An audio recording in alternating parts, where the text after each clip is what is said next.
I certainly hope you weren't planning on having a relaxing start to your week. The Dolphins and Steelers just wound up and cast a massive curveball at the NFL.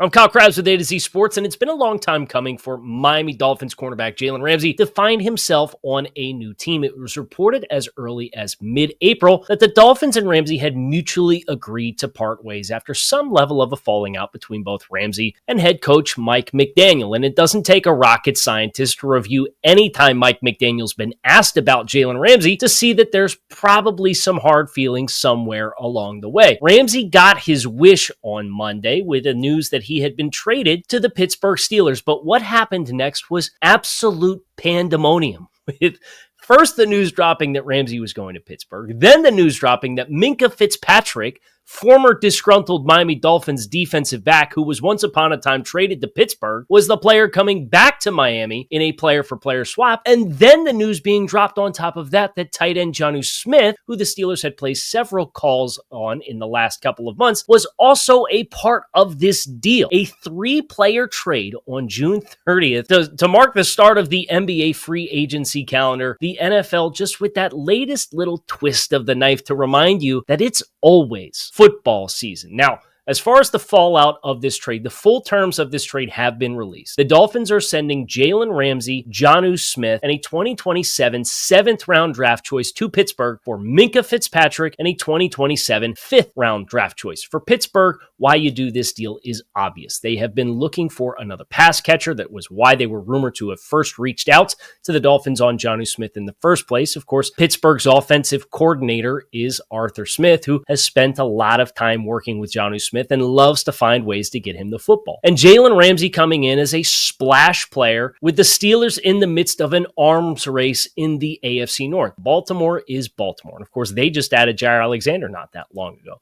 But Pittsburgh finally got Aaron Rodgers locked in, now brings in a tight end to go with. DK Metcalf came over in a trade this offseason, and now Jalen Ramsey on the defensive side of the football to pair with Darius Slay to give 2 wily veterans that have a lot of ball production in the Pittsburgh secondary. For the Dolphins, it's a little bit more complicated why you do this deal, but I still think it makes sense when you look at the big picture of what the Dolphins have tried to do this offseason. A lot of their moves have been about giving themselves a chance to compete in 2025, but also resetting the deck for their team life cycle outlook to be well positioned for the start and ramp up of the next competitive window. The Dolphins, based off their moves, made it abundantly clear they felt they were capped as a football team in their most recent build.